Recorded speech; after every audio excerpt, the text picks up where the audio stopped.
तो hello guys, welcome back to my channel. So guys, आज की वीडियो में जो है वो हम लोग एसएसटी की रचना सागर की क्लास 6 की बुक का एसएसटी का चैप्टर नंबर 2 जो कि हमारा द अर्लियर सोसाइटी उसको क्लियर करने वाले हैं। जो हमारे पुराने व्यूवर्स हैं उन लोगों को हमेशा की तरह पता होगा कि हम लोग रचना सागर की क्लास 6 की एसएसटी बुक की पूरी सीरीज़ कवर कर रहे हैं, जिन सारी वीडियो की आपको लिंक नीचे डिस्क्रिप्शन बॉक्स में देखने को मिल जाएगी। और without wasting any further do, let's get started. So guys, कुछ की एक्सेप्ट्स पढ़ लेते हैं कि हम लोग इस चैप्टर में क्या पढ़ने वाले हैं। इस चैप्टर में हम लोग पढ़ने वाले प्री हिस्ट्री एंड ह्यूमंस के बारे में, नोमाड्स एंड फूड गैथर्स के बारे में, द स्टोन एज के बारे में, जो 3 स्टोन एज थी जो कि आप लोगों को पता होगी, palaeolithic age, mesolithic age, neolithic age के स्टडी द डेक्कन के बारे में। So let's get started. Throughout our earth is as old as 4.5 billion years. Plants, animals and mankind developed much later. Early man lived as early as 2 million years ago. जैसा कि आप लोगों को पता है कि जो हमारी अर्थ है वो 4.5 बिलियन साल पुरानी है, जिसके अंदर या फिर 4.5 साल पुरानी, जैसे मैंने बिलियन साल पुरानी है। Plants, animals, Mankind developed much later, यानी कि जो हमारे प्लांट्स हैं, एनिमल्स हैं और भी जो मैनकाइंड है, ये लोग बहुत देर में डेवलप्ड हुए। ठीक है, ये लोग पहले ही से डेवलप नहीं हुए थे हमारे यहाँ पे। ठीक है, फिर उसके बाद है early man lived age early age 2 million years ago, यानी कि 4.5 बिलियन पहले हमारी अर्थ की आप कह सकते हैं पुरानी है। 2 मिलियन साल पहले अर्ली मैन जो है हमारी अर्थ पे रहते थे। These men were called nomads, यानी अर्ली मैन्स को हम लोग नोमैड्स भी कहते हैं। ठीक है गाइस, ठीक है गाइस, आप लोग समझ गए होंगे। जो अर्ली मैन होते हैं उन्हीं को हम लोग नोमाड्स कहते हैं।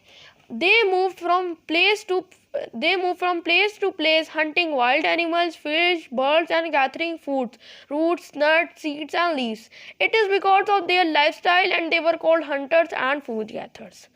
ठीक है गाइस, जो अर्ली मैन होते हैं उन्हीं को हम लोग नोमैड्स कहते हैं। जो नोमैड्स होते हैं वो एक जगह से दूसरी जगह मूव करते हैं, क्योंकि वाइल्ड एनिमल का शिकार करने के लिए, बर्ड्स का शिकार करने के लिए, मछली का शिकार करने के लिए, या फिर आप कह सकते हैं फ्रूट्स ढूंढने के लिए, रूट ढूंढने के लिए, कुछ क्या कह सकते हैं आप, नट्स ढूंढने के लिए, सीड्स, पत्ते, ये सब ढूंढने के लिए। क्योंकि इसीलिए हम लोग उनकी लाइफस्टाइल को कहते हैं कि वो लोग हंटर्स थे या फिर फूड गैदर्स थे। उनका कोई भी एक जगह पे उनका कोई घर नहीं होता। फॉर एग्जांपल, जैसे आप लोगों का एक जगह घर पे सेपरेट है कि ये मेरा घर है, यहीं पे हम लोग रहते हैं। उनका कोई एक फिक्स्ड घर नहीं रहता था। वो लोग एक जगह से दूसरी प्लेस पे कोई ना कोई चीज़, कोई ना कोई अवेलेबिलिटी के लिए जाते ही रहते थे। जो अर्ली मैन्स होते थे वो लोग क्या कहते हैं, वो लोग एनिमल को फॉलो करते करते भी चलते थे। ठीक है, फिर है hunters and gathers wandered from place to place because of the following reasons, यानी हंटर्स और गैदर्स जो थे हमारे, या फिर आप कह सकते हैं नोमैड जो थे, वो प्लेस टू प्लेस इसलिए करते थे because of following reason which have given below. तो इन रीजंस को भी एक बार हम लोग पढ़ लेते हैं, नज़र डाल लेते हैं। They needed constant source of plants and animals when their source of food in a particular place got exhausted, they had to look for new place. उन लोगों को कांस्टेंट सोर्स, यानी कि एक लगातार सोर्स चाहिए थी प्लांट्स और एनिमल्स की, जिससे उन लोगों का पेट पल सके। ठीक है, जब किसी पर्टिकुलर प्लेस में बहुत ज़्यादा सोर्स ऑफ फूड रहता था तो वहाँ पे एग्जॉस्ट हो जाता था, जल जाता था वो। सो उनको हर समय नई नई जगह की तलाश में वो लोग को रहना ही पड़ता था। अब हर जगह एक अलग, मतलब हर जगह एक बढ़िया जगह नहीं हो सकती, क्योंकि हर जगह की एक अलग अलग चीज़ होती है। जैसे कुछ जगह पे पानी अच्छा नहीं है, कुछ जगह पे पानी नहीं है, कुछ जगह पे एनिमल्स नहीं है, तो हर चीज़ों की इन सब रीजंस की वजह से भी करना पड़ता था। बट जो बुक्स पे रीजंस लिखे हैं वो एक बार हम लोग पढ़ लेते हैं।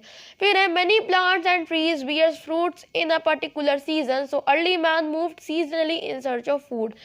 Many plants of trees in a, अब जैसे समर सीजन में आपके आम आता है, तो अब ऐसे ही अर्ली मैन के समय भी ये था कि कुछ प्लांट्स और कुछ ट्रीज, या फिर आप कह सकते हैं कुछ फ्रूट्स के उस पे, मतलब कुछ वजह से वो लोग क्या करते थे, वो लोग एक जगह से दूसरे, मतलब से कोई पर्टिकुलर सीजनल फ्रूट्स के लिए भी वो लोग एक जगह से दूसरी जगह मूव कर लिया करते थे। ठीक है गाइस, नेक्स्ट है they followed the movement of animals move from place to place in search of their own food, so hunters had to follow them. अब जैसे मान लीजिए कोई एनिमल है वो खुला हुआ है, अब जो हंटर्स थे उनका खाना था एनिमल्स। अब एनिमल्स को भी तो खाना चाहिए, तो एनिमल्स जब अपना खाना खाने के लिए दूर कहीं जाते थे, कहीं दूर मूवमेंट करते थे प्लांट्स को ढूंढने के लिए, तो अर्ली मैन जो है वो उनको फॉलो करते थे, क्योंकि जो जो एनिमल्स थे उनका मतलब जो अर्ली मैन्स थे उनका खाना एनिमल्स ही थे, तो अगर वो लोग उनको छोड़ देंगे तो फिर उनका पेट पलना बड़ा मुश्किल हो जाएगा।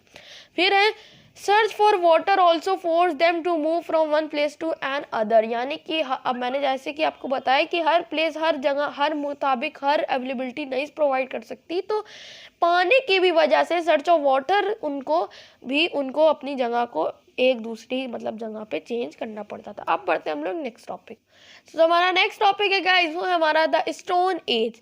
The early man belong to the prehistoric period of the history. The prehistoric age is also known as stone age because stone was only the material that was use to make tools based on the type and quality of tools use by the early man. Stone age is divided into 3 phases. अब हम लोग पढ़ेंगे stone age के बारे में। देखिए stone age 3 types की है, paleolithic age, mesolithic age and neolithic age. देखिए गाइस, जो अर्ली मैन थे वो लोग प्री हिस्ट्रिक समय में रहते थे, हमारी हिस्ट्री के मुताबिक से देखा जाए तो। प्री हिस्ट्रिक के टाइम पे जो एक ओनली मटेरियल रहता था उनकी रक्षा के लिए, या फिर उनके आप कह सकते हैं उनके पास जो मटेरियल रहता था या जो टूल्स रहते थे वो ऑलमोस्ट आप कह सकते हैं, या फिर आप कह सकते हैं सारे ही स्टोन के बने रहते थे। तो उस पीरियड को हम लोग स्टोन एज कहते थे, जब अर्ली मैन के पास as a tool, as a कोई भी मशीनरी तो उस समय नहीं थी, बट एज अ टूल या कोई भी उसकी चीज़ के लिए तो लोग पत्थर का इस्तेमाल करते थे। तो उस पीरियड को स्टोन एज बताया गया है हिस्ट्री के अंदर।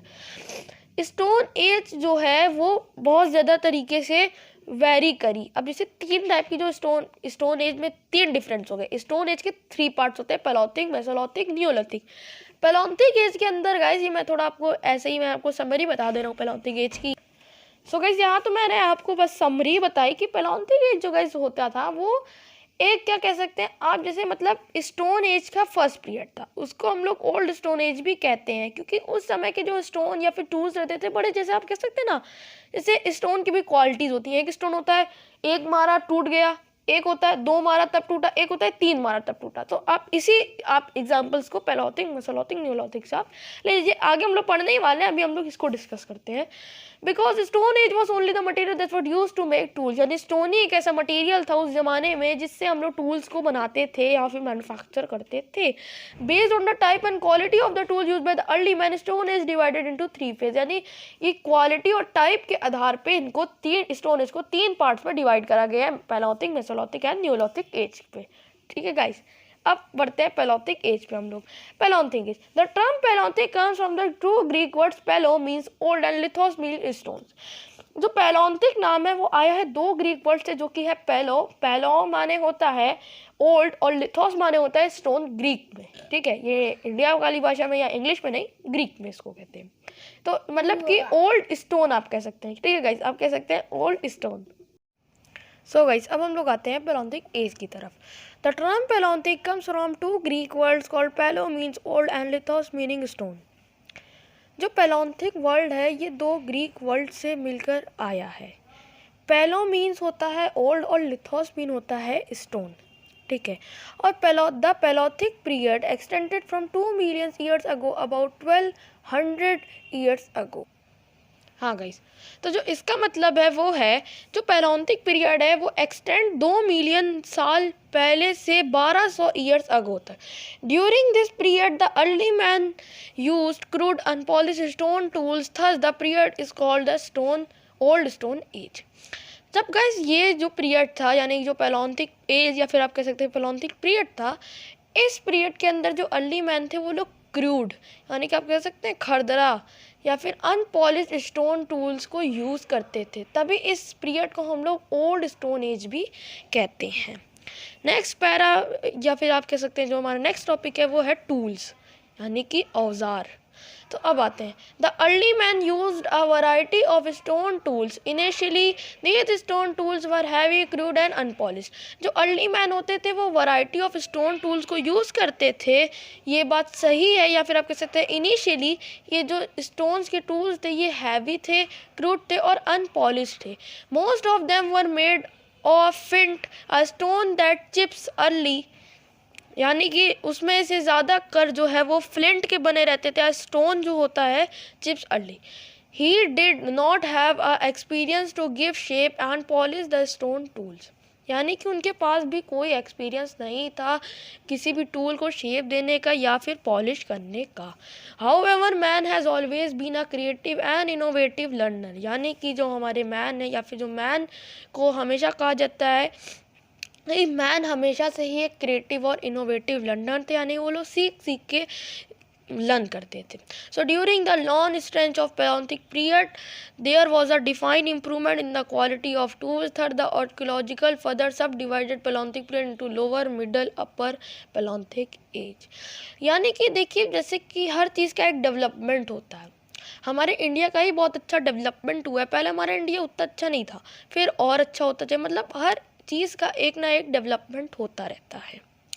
ठीक है गाइस, हर चीज़ का अलग अलग। अब जैसे आप राइटिंग की का ही डेवलपमेंट ले लीजिए, पहले जो है लोग दीवार पे फिर आप कह सकते हैं मेटल्स पे लिखते थे, ठीक है। फिर उसके बाद नई इन्वेंट आई, फिर लोग क्या करें, फिर लोग कागज़ पे लिखना स्टार्ट कर दिए, अब लोग बोर्ड पे भी लिखते हैं। मतलब हर चीज़ का एक डेवलपमेंट होता रहता है।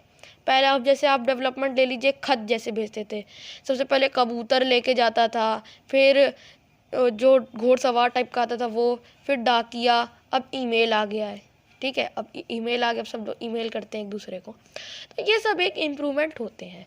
सो जो एक लॉन्ग स्ट्रेंच का पैलोलिथिक पीरियड था, तो जो आर्कियोलॉजिस्ट थे उन्होंने देखा कि जो क्वालिटी ऑफ टूल्स थे पैलोलिथिक पीरियड में उसमें भी इम्प्रूवमेंट हो रहे थे, तो उन लोगों ने इसको 3 पार्ट में डिवाइड कर दिया, lower paleolithic period, middle palaeolithic period and upper palaeolithic age या फिर पीरियड, जो भी आप बोले। फिर है in the lower paleolithic period tools were mostly hand axes used for chopping trees and animals, यानी कि जो लोअर पैलोलिथिक पीरियड था उसके अंदर जो मोस्टली जो टूल्स थे वो हैंड एक्सेस थे, क्योंकि पेड़ों को काटने के लिए और एनिमल्स को काटने के लिए। So these tools were also called choppers, तो इन टूल्सों को हम लोग चॉपर्स भी कहते हैं। In India these kinds of tools have been found in Son river valley in Punjab and on the banks of river Narmada in Madhya Pradesh. ये सब टूल्स आज भी इंडिया में फाउंड करे जाते हैं सोन रिवर वैली पंजाब में या फिर बैंक्स ऑफ रिवर नर्मदा यानी नर्मदा नदी के किनारे मध्य प्रदेश में, जो कि लोकेटेड है। फिर है the tools in of the middle palaeolithic period were mainly scrapers found in the Soan village in Punjab and the banks of the river Narmada in Madhya Pradesh, यानी कि जो टूल्स मिडल पैलोलिथिक पीरियड में वो मेनली स्क्रैपर्स थे और वो ज़्यादा कर फाउंड किए जाते हैं सोन विलेज जो पंजाब में और बैंक्स ऑफ रिवर नर्मदा यानी नर्मदा जो नदी है उसके किनारे, जो कि मध्य प्रदेश में नर्मदा नदी लोकेटेड है।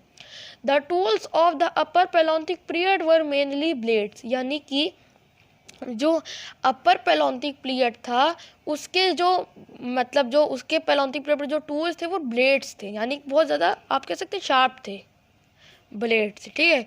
They have been found in India in Bhopal in Madhya Pradesh and Chota Nagpur plateau इन जानकर।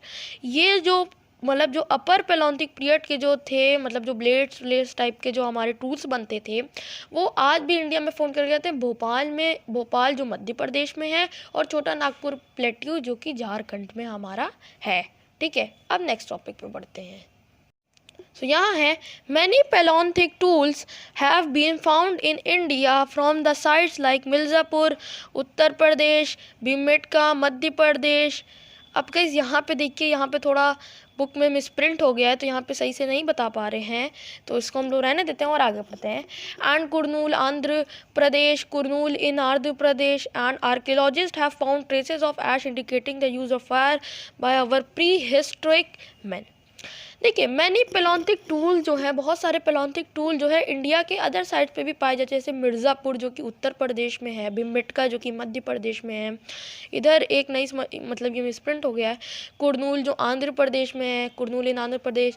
और आर्कियोलॉजिस्ट ने ये भी फाउंड करा या फिर ये भी खोज करी या फिर ये भी देखा कि ट्रेसेस ऑफ ऐश यानी कि राख जिसको कहते हैं, उस राख का भी यूज़ राख मतलब फाउंड की गई, तो इससे ये साफ साफ ये इंडिकेट करता है कि फायर जो है प्री हिस्ट्रिक मैन लोग यूज़ करते थे अपने ज़माने पे। These tools were used for a variety of purpose, for example to cut meat and bones, scrap bark from trees and animal skin, to make clothes, to chop food and to make spears and arrows of huntings. ये tool का use करता था variety of purposes के लिए. For example कुछ example ले लेते हैं, जैसे मीट को काटने के लिए, हड्डियों को काटने के लिए, स्क्रैप बार्क यानी कि पेड़ों की जो मेन जो जड़ रहती थी उसको काटने के लिए, एनिमल की स्किन्स को काटने के लिए, एनिमल की जब स्किन कटेगी तभी तो टू मेक क्लोथ्स, तभी तो कपड़े बनेंगे, और लकड़ी को काटने के लिए, क्योंकि जब लकड़ी काटेंगे तभी उससे स्पीयर्स और वो एरो बनेगी हंटिंग के लिए. इधर एक इनसाइड बात है जो कि है during paleolithic period many earth were covered with ice and climate was severe cold, so it is period is also called ice age. यानी आइस अगर एग्जाम में कब मतलब जब पैलोलिथिक पीरियड था तब मैनी अर्थ के जो पार्ट्स थे या फिर वर कवर्ड वो आइस से कवर्ड होते थे, और क्लाइमेट जो समय था वो थोड़ा कोल्ड था, तो इस पीरियड को हम लोग आइस एज भी कहते हैं. तो अगर ये क्वेश्चन आए which period is called ice age, तो palaeolithic age is called ice age. आप पढ़ते हैं नेक्स्ट पेज पे. सो गाइस जो हमारा नेक्स्ट टॉपिक है वो है discovery of fire. Next to tool making another major discovery of the early man was fire. यानी कि औजारों को बनाने के बाद या टूल को बनाने के बाद जो एक बहुत अच्छी या फिर आप कह सकते हैं मेजर डिस्कवरी करी गई अर्ली मैन के द्वारा वो थी फायर यानी कि आग. ठीक है. He might have seen the forest fire or perhaps accidentally two stones were rubbed by one and over one distant sector which created a spark similarly to the spark seen in the forest fire.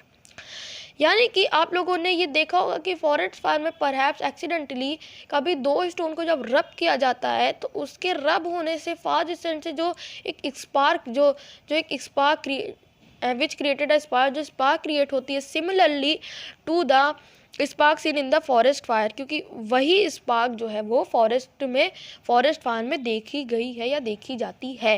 Fire help early man to get warmth and light up the dark jungles at night. यानी fire ने early man को help करा. जैसे कि मैंने बताया कि palaeolithic page जो है वो आइस एज थी, बट तब भी अर्ली मैन को वार्मथ के लिए यानी गर्म के लिए और अपने जो डार्क जंगल्स थे जहाँ पे वो लोग रहते थे तो नाइट के समय उसको लाइट अप करने के लिए उन लोगों ने फायर का प्रयोग किया या फिर आग का प्रयोग किया. It might have been use to frighten the wild animals. यानी कि इन लोगों ने जैसे वाइल्ड एनिमल्स को डराने के लिए भी आग का प्रयोग किया, जैसे बंदर हो गया, शेर हो गया. वैसे बंदर तो नहीं, वैसे अगर आप लोग सुने होंगे कि बंदर को भी अगर आग दिखाते हैं तो वो भी भाग जाता है. तो मतलब जो वाइल्ड एनिमल थे उनको डराने के लिए भी, क्योंकि वो लोग इन्हीं को ना खा जाए इसलिए. Gradually they might have learn they cook food. इसी से ग्रेजुअली इन्हीं लोगों ने तब फिर सीखा कि हम लोग आग से खाने को भी पका सकते हैं. पहले वो लोग कच्चा ही मीट खाते थे, फिर जब हुआ तब ये लोग पका के खाना स्टार्ट करे. After all a cooked piece of meat would have tasted a bit better than raw. Hence forth one adventure extra started their experimentation with cooking. यानी कि अ लिटिल बिट मतलब इन्होंने एक पीस ऑफ मीट देखा, cooked of piece of meat इन लोगों ने पकाया, उसको लिटिल बिट टेस्ट किया तो इन लोगों को कच्चे से ज़्यादा अच्छा लगा. तो यही से एक एडवेंचर एक्सपेरिमेंटेशन होने लगा कुकिंग के ऊपर, और कभी से हम लोग फिर एक कच्चा नहीं पक्का खाना खाने लगे. अब ये देखिए early man burning wood to cook food. ये देखिए वुड को वो क्या कहते हैं, वुड को अर्ली मैन क्या कहते हैं, बर्न कर रहे हैं खाना पकाने के लिए. ये देखिए पिक्चर है. फिर है, मुझको तो लगता है आप लोग के पास तो बुक होगी ही. अब इधर आते हैं. Art in palaeolithic age. Discovery of fire provided warmth during cold weather and protection to the early man against the wild and ferocious animal. अब आर्ट इन पैलोलिथिक एज.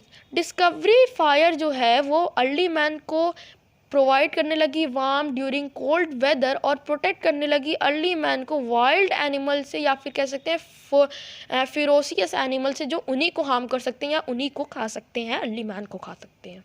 उनसे फायर ने हेल्प करी. Fire increase the period of activities of the early man as it is provided light also it was. यानी fire ने increase करी early man की activities को और ज़्यादा, क्योंकि जब इन लोगों को रात में भी लाइट मिलने लगी तब ये लोग रात में भी अपना काम जारी करने लगे. इससे ये पता चलता है कि अर्ली मैन भी कितने मेहनती हुआ करते थे. It was during the time it was during the time that the early man began to paint scenes of hunting or wild animals on the walls of caves. यानी कि जब इन लोगों को जब समय मिलने लगा रात के समय पे, तो तब अर्ली मैनों ने पेंट और सीन्स, तो फिर वो लोग छोटी छोटी अपनी क्रिएटिविटी दिखाने लगे अपने वॉल्स ऑफ केस के ऊपर, मतलब एनिमल की ड्राइंग या फिर कुछ भी ऐसा आप कह सकते हैं आड़ा ड्रॉ करने लगे. Such cave painting have been founded in different parts of the world. Cave painting हमारे वर्ल्ड के बहुत सारे पार्ट्सों में पाई जाती है. Many of such painting survive till today. कुछ ऐसी पेंटिंग है जो अभी तक वहाँ पे हैं. Many of such painting survive today till today and give us glimpses life let about early man. यानी ये लोग भी हम लोगों को बहुत अच्छी लाइफ जर्नी बताती हैं अर्ली मैन के बारे में. फिर है in India cave painting of the palaeolithic age have been found in the caves of Bhimbetka in Madhya Pradesh. यानी इंडिया के अंदर अगर आप एग्जाम्पल लें इंडिया का, तो केव पेंटिंग जो है पैलियोलिथिक एज की पाई गई है भीमबेटका के केव्स में, जो कि मध्य प्रदेश में. इसकी मैं आपको फोटो भी दिखा दूँ, तो ये देखिए भीमबेटका केव पेंटिंग की ये फोटो है. अब हम लोग बढ़ते अपने नेक्स्ट पेज की तरफ. So, there are many such pieces of paintings in different parts of the world. It seems that the early men used the art of painting to communicate their feeling and emotion as they had not developed the art of writing or a script. बहुत सारी यही सब there are many such pieces of painting हमारे world, पूरे world के different parts of the world में available है या फिर है, और यही सब अर्ली मैन की आर्ट ऑफ पेंटिंग को बताती है और उनको ये भी बताती है कि कम्युनिकेट वो लोग अपनी फीलिंग से कर सकते हैं या इमोशन से कर सकते हैं. अब उस ज़माने में तो देयर हैड नॉट डेवलप्ड कोई भी आर्ट ऑफ राइटिंग या फिर कोई भी राइटिंग तो डेवलप नहीं हुई थी या फिर कोई स्क्रिप्ट तो डेवलप नहीं हुई थी. तो यही कुछ तरीके थे जिससे अर्ली मैन अपनी फीलिंग्स को या फिर इमोशंस को दर्शाते थे. अब बढ़ते हम लोग नेक्स्ट टॉपिक पे, जो कि हमारा palaeolithic settlement. Most of the palaeolithic settlements have been found near the source of water, that is either near the rivers और lake. Third some sites have been found in the areas where good qualities stones were available.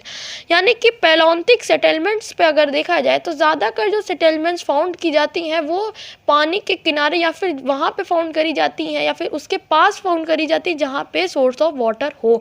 जैसे कि वो तो ज़्यादा कर या तो नदी के आसपास या फिर लेक के आसपास. Third, some sites have been found in the areas where good quality stones were available. कुछ sites या फिर कुछ settlements आपके पाए जाते हैं जहाँ पे अच्छे क्वालिटी के stones available हो, वहाँ पे भी कुछ sites पाई जाती. These sites were the early man made tools of stone were called the factory sites. यानी कि वो साइड जो कि अर्ली मैन जहाँ मतलब जो वो साइड जहाँ पे गुड क्वालिटी के स्टोन्स मिलते हैं, तो वहाँ पे अर्ली मैन जो है वो टूल्स ऑफ स्टोन्स बनाते हैं, तो उनको हम लोग कहते हैं factory sites. The early man lived in group as gave them security and protection. Early man जो होते हैं वो लोग क्या कहते हैं ग्रुप के अंदर रहते थे, जो जिससे उन लोगों को सिक्योरिटी और प्रोटेक्शन मिलती थी. He could also Hunt better and gather more food in a group. यानी कि जब एक समूह में सब लोग रहते थे तो वो लोग ज़्यादा से ज़्यादा फूड को गैदर कर पाते थे, ज़्यादा से ज़्यादा हंट कर पाते थे. There must have been sense of equality. यानी कि उस ज़माने में भी अर्ली मैन के मतलब ऊपर भी इक्वालिटी थी. ठीक है, sense of equality within the group since there was no private property and entire group were involve in hunting and fruit gathering. उस ज़माने में इसलिए इक्वालिटी थी क्योंकि उस ज़माने में किसी की कोई प्राइवेट प्रॉपर्टी नहीं होती थी. अब आज के ज़माने में हर लोगों की अपनी एक प्राइवेट प्रॉपर्टी है. उस ज़माने में किसी की प्रॉपर्टी नहीं होती थी और सारे ही लोग इन्वॉल्व रहते थे हंटिंग एंड फूड गैदरिंग में. अगर आज की बात देखें तो किसी का अलग ऑक्यूपेशन है, कोई बिजनेसमैन है, कोई जॉब करता है, सबके अलग अलग ऑक्यूपेशन है, सबकी अलग अलग प्रॉपर्टी है. तो लोग एक तरह से इक्वालिटी तो है, बट एक जो वो वाली इक्वालिटी होती है जो अर्ली मैन में थी वो अब इस ज़माने में नहीं मिल सकती. ठीक है गाइस, अब यहाँ पे एक मैप इधर मैंने पीछे वाले पेज में आपको ये दिखाना मैं भूल गया, मैं इसको आपको एक बार दिखा देता हूँ. सो गाइस, ये मैप जो है ये कुछ इंपॉर्टेंट आर्कियोलॉजिकल साइट्स बता रहा है. जैसे ये देखिए बैगोर का है, ये देखिए आदमगढ़, ये देखिए भीमबेटका, बोरिया, ऐसे सब हैं. ठीक है गाइस हमारे. अब आते हम लोग अपने टॉपिक पे मेसोलिथिक एज पे. सो गाइस, मेसोलिथिक एज के पहले एक हमारा क्वेश्चन भी है और एक हमारा छोटा सा स्टेटमेंट भी और है। पहला क्वेश्चन दे रहे की क्वेश्चन नंबर 3 है, had it possible to man to survive if he did not live in group. तो गाइस ये मेरे हिसाब से तो फॉल्स होना चाहिए, क्योंकि उस ज़माने में लोग अगर ग्रुप पे नहीं रहते तो मेरे हिसाब से तो सर्वाइव होना पॉसिबल नहीं था, क्योंकि एक आदमी जितना फूड गैदर करेगा, एक आदमी अपनी कितनी प्रोटेक्शन कर पाएगा, कितना वो सर्वाइव देर तक कर पाएगा, एक आदमी कितना हंटिंग करेगा। अब सभी लोग थे तो वो लोग ज़्यादा फूड गैदर करते थे, एक मिलजुलता होती थी। अब हम लोग टॉपिक पढ़ते हैं। It is also likely that both man and women work together. ये लाइकली देखा गया है या फिर उस ज़माने में देखा गया था कि जो औरत और मर्द दोनों लोग साथ में काम करते थे। Maybe the man hunted while women gather fruits and reeds, both were active participants in the community life. Maybe, शायद, ये मैं फिक्स नहीं कह सकता या फिर बुक फिक्स नहीं कह सकती, मे बी हो सकता है जो मैन होते थे वो हंटिंग करते थे एनिमल्स की, और जो वुमेन होती थी वो फ्रूट्स को या रूट्स को वो लोग गैदर करती थी, इकट्ठा करती थी।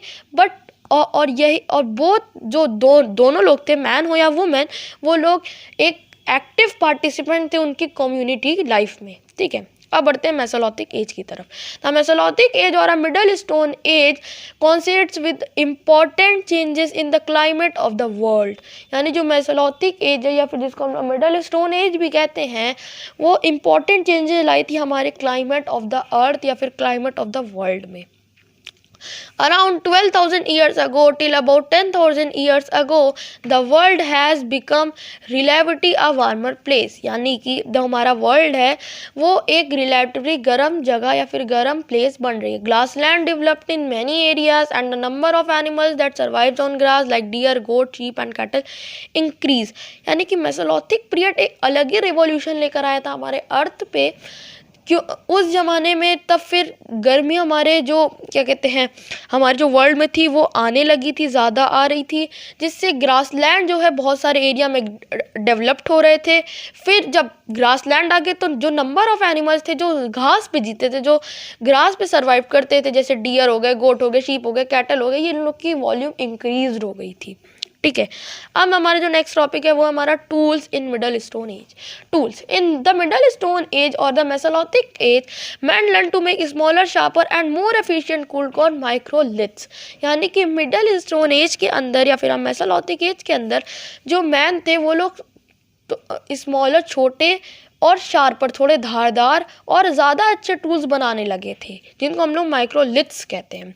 These small tools were probably stuck on the handles of the bones of wood to make tools such as saws or sticks।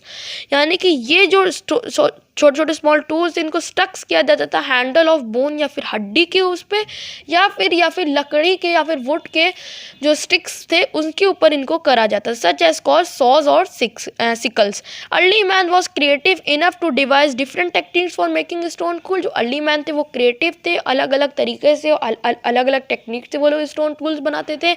In one technique one stone tool was use to another stone tool for making tools. यानी कि एक stone tool की मदद से दूसरा stone tools बनता था। इसका आप ऐसे ले सकते हैं, फॉर एग्जाम्पल हथौड़ी किसी ने बनाई, अर्ली मैन ने, उससे पहाड़ टूटा, तो उससे एक तरह से देखा जाए तो एक नया ही तो टूल बनेगा। तो ऐसा आप एग्जाम्पल्स ले सकते हैं making tool.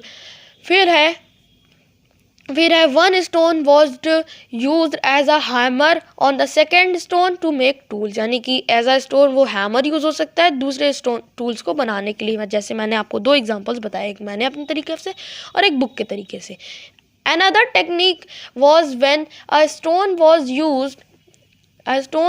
used on another stone on bone to remove flags that were shaped into tools। यानी कि एक और टेक्निक ये हो सकती थी कि जो स्टोन थे उनको दूसरे स्टोन पे और बोन पे रिमूव फ्लैग्स करने के लिए निकाला जाता था, क्योंकि एक टूल को जो है वो शेप दे पाए। एक इनसाइड बात क्वेश्चन सब हम लोग पढ़ते हैं जिससे हम लोग की नॉलेज बहुत बढ़े। Large quantity of ostrich egg shells have been found at Patne in Maharashtra. This shows that ostriches were found during the Paleolithic period। यानी कि लार्ज मतलब बहुत सारी क्वांटिटी में जो ऑस्ट्रिच का अंडा होता है वो पटने इन महाराष्ट्र में पाया जाता है। इससे ये पता चलता है कि ऑस्ट्रिच जो थी वो पैलोलिथिक पीरियड में फाउंड की जाती थी। इसलिए जो शेल होता है, अंडे का छिलका आप कह सकते हैं वो। ठीक है। फिर है in India microliths have been found in Chota Nagpur region of Jharkhand and on the banks of river Ganga in Uttar Pradesh. यानी जो माइक्रोलिथिस, जो कि मैंने बताया, जो efficient, smaller, sharper, more efficient tools रहते थे पैलियोलिथिक एज के, अगर हम देखें जो वो टूल्स रहते थे वो फाउंड किए जाते हैं छोटा नागपुर रीजन झारखंड पे, या फिर बैंक्स ऑफ रिवर यानी गंगा नदी के किनारे, जो कि उत्तर प्रदेश में नदी है। नेक्स्ट पेज पे बढ़ते हैं। सो गाइस बस हम लोग इतना पढ़ लेते हैं, ऑलमोस्ट हमारा चैप्टर बस खत्म ही पे होने वाला है। In mesolithic age man were becoming more experience about their surrounding, they were learning about food habits and breeding seasons of animal like sheep, cattle and goat. Slowly they were moving towards herding and domestication of these animals. यानी कि Mesolithic as के अंदर जो man थे वो ज़्यादा एक्सपीरियंसफुल अब होने लगे थे, क्योंकि उनको पैलियोलिथिक जो पीरियड गया था उसके उन लोगों का एक्सपीरियंस हो गया था। वो लोग अपनी सराउंडिंग के बारे में जानने लगे, तो उन लोग थोड़ा लर्न करने लगे थे फूड हैबिट्स के ऊपर, थोड़ा ब्रीडिंग सीजन, मतलब जैसे ब्रीडिंग सीजन जो एनिमल्स के होते हैं, जैसे शीप के, कैटल के, गोट के। स्लोली वो लोग क्या कहते हैं, moving towards herding and domestication of animal, यानी अब वो लोग थोड़े जानवरों को पालने वालने पे भी थोड़े धीमे धीमे मूव करे, यानी उन लोग का डेवलपमेंट धीमे धीमे बढ़ने जा रहा था। ऑफ डोमेस्टिकेशन ऑफ एनिमल, यानी कुछ पालने के लिए एनिमल्स को। गाइस आप लोग प्लीज़ बैकग्राउंड नॉइस को अवॉइड करिएगा। फिर है due to the climate change wheat, barley, rice etcetera began to grow. Now the man collected grains as food as learn what these grains would grow and when they would ripen they were thus progressing towards agriculture and food progression। यानी कि देखिए guys, यहाँ यानी कि इसका मतलब है कि जब इन लोगों ने देखा क्लाइमेटिक चेंज की वजह से, या फिर क्लाइमेटिक चेंज से वीट यानी गेहूँ, बार्ली, चावल ये सब ग्रो होने लगे, फिर मैन लोग वो उस ग्रेन को कलेक्ट करने लगे एज अ फूड, और फिर उन्होंने इसी को लर्न करा कि ये जो ग्रेन्स हैं वुड ग्रो, ये लोग कैसे ग्रो करते हैं।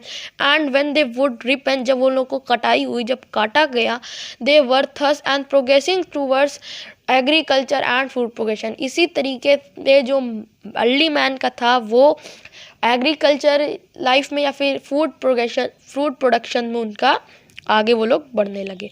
अब गाइस यहाँ पे थोड़ी केस स्टडी है द डेक्कन एंड ये सब, तो गाइस ये अभी मैं तो नहीं, मतलब मैं समझा रहा हूँ, कभी इसको हम लोग बाद में भले हम लोग इसकी केस स्टडी पढ़ेंगे, अभी ये सब at the same time elsewhere ये सब अभी रहने देते हैं। इधर हम लोग इम्पोर्टेंट कुछ टर्म्स हैं, इनको देखना ज़रूरी है, इनको पहले देख लेते हैं हम लोग। ये सब तो अगर आप लोग कमेंट करेंगे तो हम लोग देखेंगे कि इसको बनाना चाहिए या फिर नहीं। सो गाइस कुछ इंपॉर्टेंट टर्म्स हैं, जैसे हम लोग ने पढ़ा palaeolithic age, old stone age, mesolithic, middle stone age, neolithic, new stone age, microlithic. So guys, I hope you like this video. If you like this video, don't forget to like, share and subscribe to my channel. और guys, मैं आशा करता हूँ आप लोगों की video अच्छी लगी। अगर आपको वीडियो अच्छी लगी लाइक कर दें, शेयर कर दें, सब्सक्राइब कर दें हमारे चैनल को, और मिलते हैं अगली वीडियो में। तब तक के लिए good bye and thanks for watching. Bye.